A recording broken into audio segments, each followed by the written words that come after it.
nuestra motivación para a la hora de estudiar la Torá, de leer la Torá, ¿cómo mantenemos esa motivación?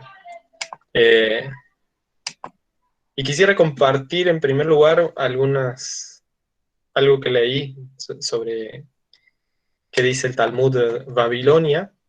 En Rabá dice que una de las preguntas que le hacen a cada persona, una de las 6 preguntas que le hace a cada persona en el juicio final, según el Talmud de Babilonia, es Kavata itim la Torah.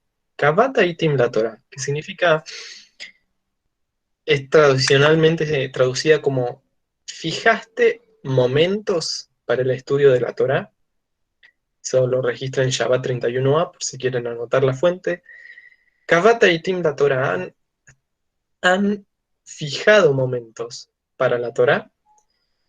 Rashi dice que nos dice que debido a que el hombre en general requiere de trabajar para vivir y que tiene ciertas obligaciones, cada uno de nosotros tiene sus propias cosas, sus trabajos, sus ocupaciones, que tienen hijos con los hijos, etcétera. Cada uno tiene su agenda, podríamos decir.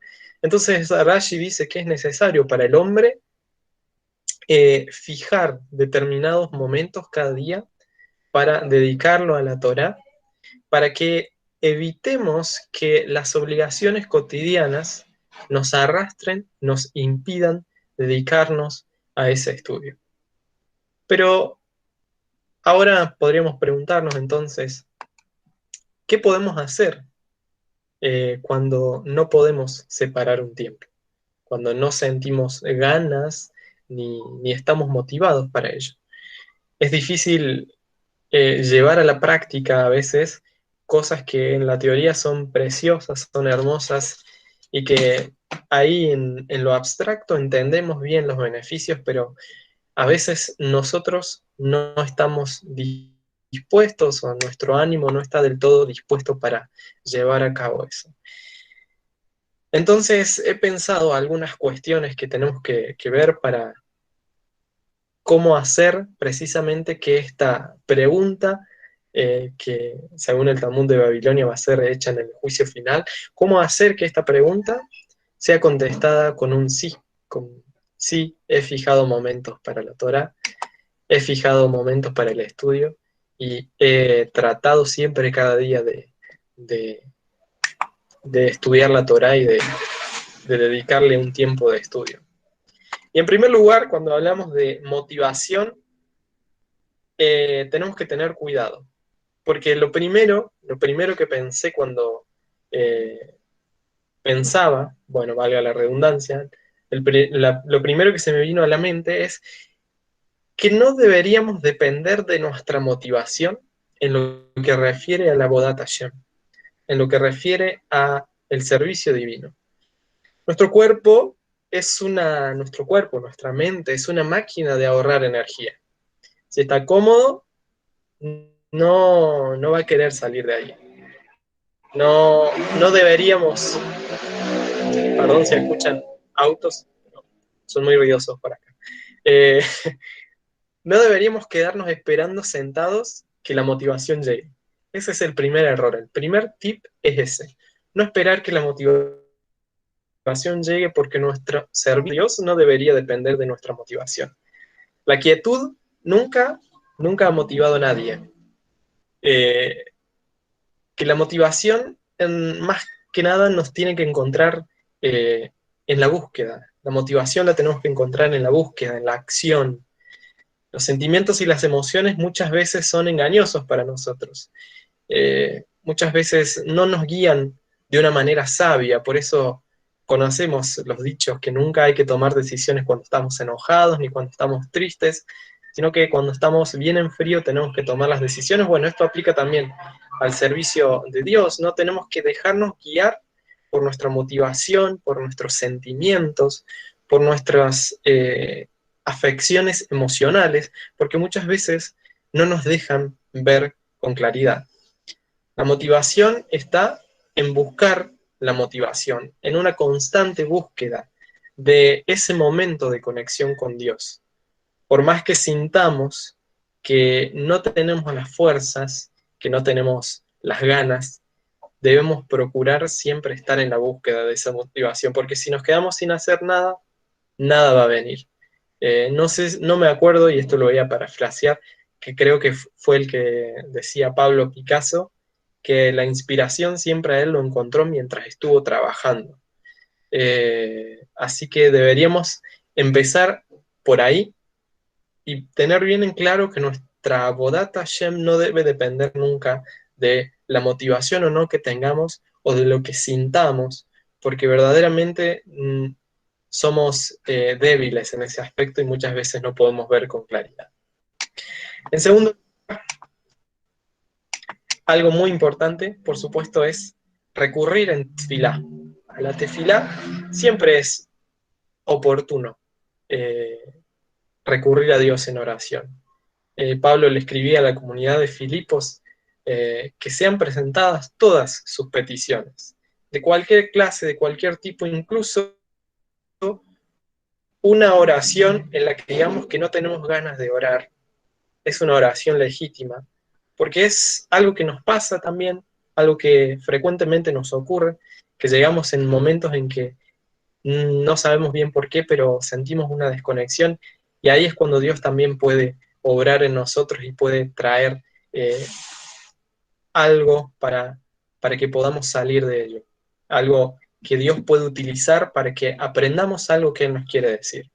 Entonces, la tfilá siempre es un buen, yo diría, la mejor manera de tratar de mantener la motivación, de tratar de estar cerca de Dios y no depender tanto de nuestros sentimientos. Ahora bien, con estos dos principios básicos generales de no depender de nosotros y no depender, y más bien depender de la oración, ir recurrir a la oración, pensé además algunas otras cuestiones que tenemos que tener en cuenta para generar esa motivación, para en esa búsqueda de la motivación encontrar motivos para querer estar cerca de la Torá. Porque un nuevo año, uno piensa, otra vez tenemos que leer toda la Torá, otra vez los mismos capítulos, otra vez las mismas historias, otra vez la historia de Bereshit, de Moshe, del pueblo, etc.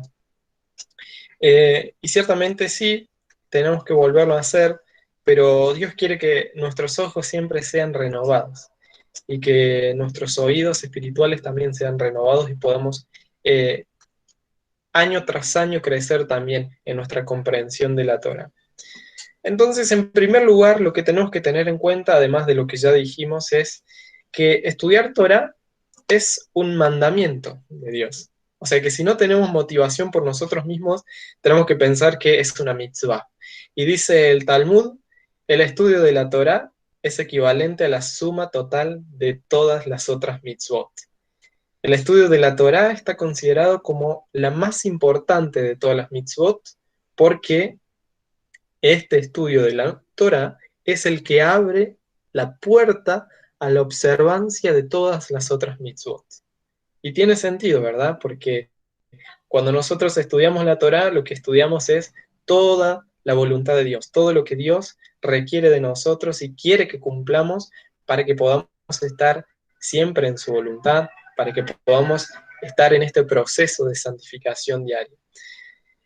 El rabino Emanuel Feldman escribió algo que me gustó mucho acerca de esto. Él escribe en un libro que se llama, no sé si existe en español, se llama Sobre el judaísmo, y escribió lo siguiente. El estudio de la Torá es una mitzvah específica en Deuteronomio 6:7, que recitamos diariamente en el Shema, ¿verdad? Deberás enseñarle cuidadosamente a tus hijos, con lo que nos ordena transmitir la Torá a la generación siguiente, y deberás hablar de ellas, o sea, las palabras de la Torá, mientras estés sentado en tu hogar, mientras camines en el camino, cuando te vayas a acostar, cuando te levantes, con lo que nos ordena estudiar Torah en todo momento.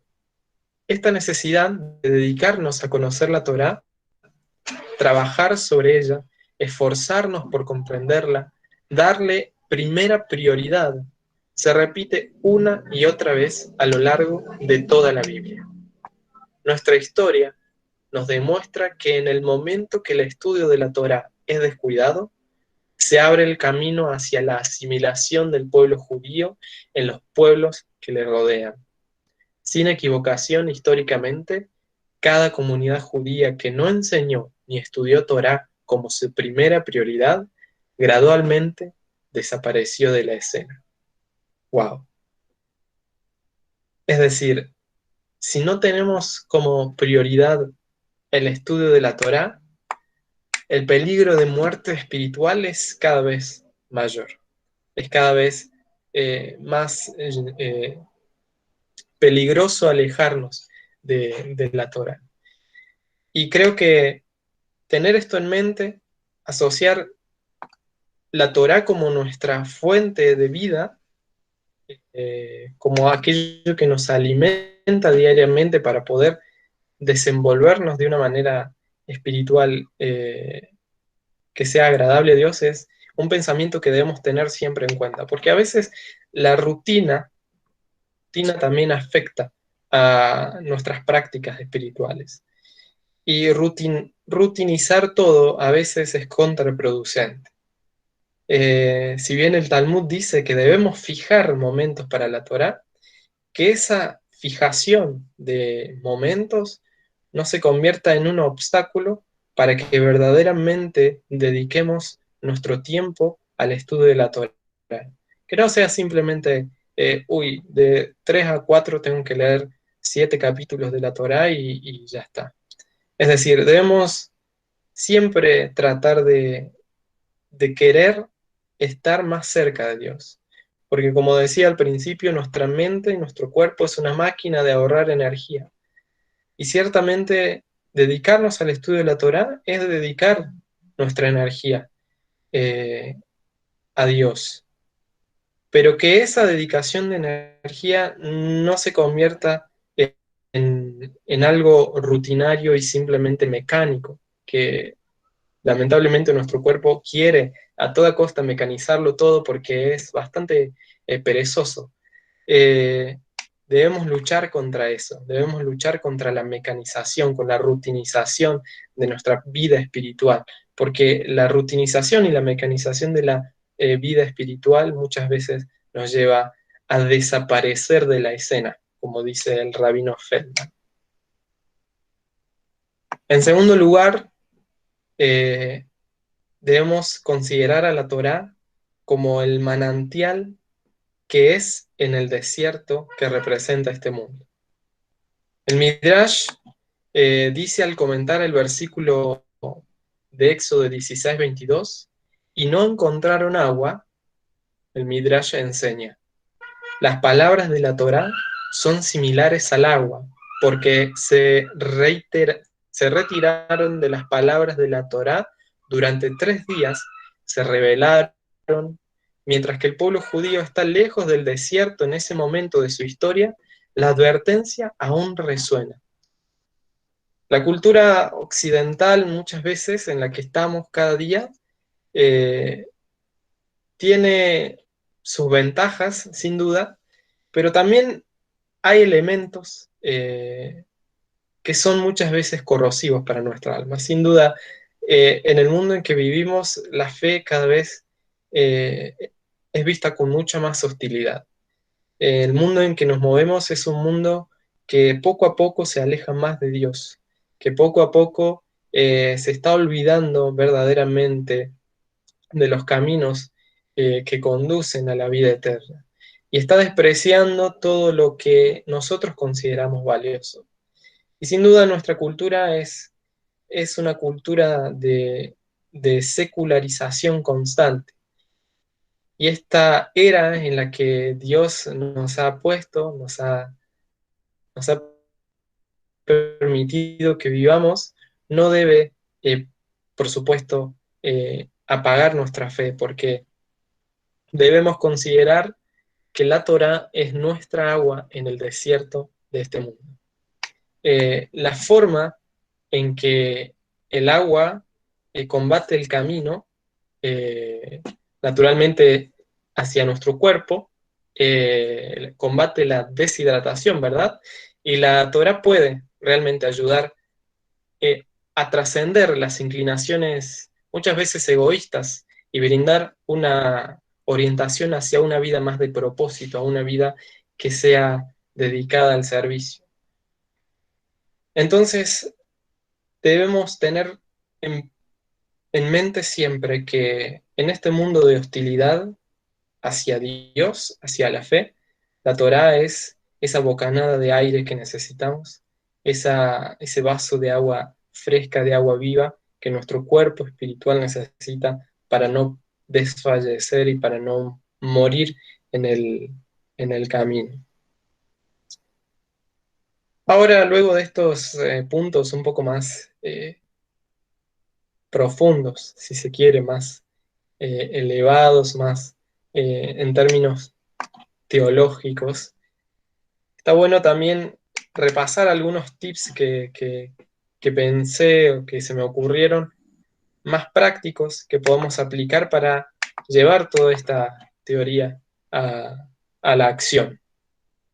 Y el tip número uno que pensé es precisamente, y haciendo todas las salvedades que ya hicimos, es tal como dice el Talmud, crear un hábito y tener un horario fijo y en lo posible un lugar para estudiar la Torah. Ese es el primer tip práctico, con todo lo peligroso que ya dijimos que eso significa a veces la rutinización y la mecanización, pero debemos sinceramente dedicar un tiempo en un espacio, generalmente a mí me gusta, aquí donde ustedes me ven ahora, tengo el escritorio, a mí me gusta estar acá cuando estudio Torah, tener mi espacio, que nadie me moleste, que sepa que no me van a requerir en ese tiempo, que eventualmente no seré interrumpido, etcétera. Eso es un buen primer paso para crear un hábito de estudio de Torah, de un primer paso para que se vuelva una práctica verdaderamente útil en mi vida, que tantas cosas que hacemos todos los días, que estamos acostumbrados a hacer, que no nos benefician y a veces relegamos el estudio de la Torah y es verdaderamente lo que más nos hace falta. En segundo lugar, el otro tip es pensar que siempre la calidad es mejor que la cantidad. Es decir, si no estás acostumbrado a estudiar Torah, no te pases horas y horas tratando de poner toda tu mente en leer 50 capítulos de Torah, 700 comentarios de los sabios, etcétera. Es mejor que dediques un tiempo eh, valioso de verdadera reflexión, de verdadera profundización en el mensaje de la Torah y así alimentar tu alma de a poco. Y sí, quizás día tras día ir aumentando el tiempo que verdaderamente no nos alcanza toda la vida para estudiar la Torah. Pero poco a poco podemos ir aumentando el tiempo de dedicación. Pero que no sea nuestra obsesión, porque a veces se vuelve en contra y quizás un motivo de vanagloria, decir, yo paso 7 horas al día estudiando Torah, pero ¿cuántas de esas 7 horas realmente, cuántos momentos en esas 7 horas son verdaderamente provechosos para el alma? Siempre es mejor la calidad que la cantidad. Además, Dios no es un Dios de cantidades tampoco. Él siempre tiene un remanente pequeño, fiel, y siempre ha sido de números pequeños, al menos en bastantes casos. Así que pensemos mejor en que nuestro corazón y nuestra verdadera motivación y toda la dedicación esté en reflexionar y verdaderamente aprender de la Torá y no tanto en pasarme horas y horas solamente por pasar. Y el último consejo que quiero compartirles es buscar un compañero de estudio o un grupo con quien estudiar. Siempre de a varios se pone mejor. porque nos podemos motivar mutuamente, porque podemos compartir puntos de vista, podemos intercambiar ideas, a veces lo que leo yo no es lo que lee mi compañero, podemos complementar esos puntos de vista, en fin, podemos enriquecer en conjunto. Y creo que estos espacios que compartimos en la comunidad son precisamente para eso, para mantenernos motivados en el estudio de la Torá, para que podamos intercambiar, como siempre hacemos, intercambiar nuestro punto de vista, nuestros aportes, que son muy valiosos. Todos podemos aprender de todos y realmente está bueno que podamos aprovechar estos espacios como el Mitnián, como el Pardes, y todos los espacios que generamos desde la comunidad están para aprovecharse y que sean realmente provechosos para nuestra alma, para nuestra práctica espiritual, para nuestro estudio de la Torá y bueno, para estar ahí con la motivación. Y en este nuevo año en este nuevo ciclo que comienza, que podamos aprovechar al máximo todos estos espacios y realmente aprender juntos lo que Dios tiene para darnos.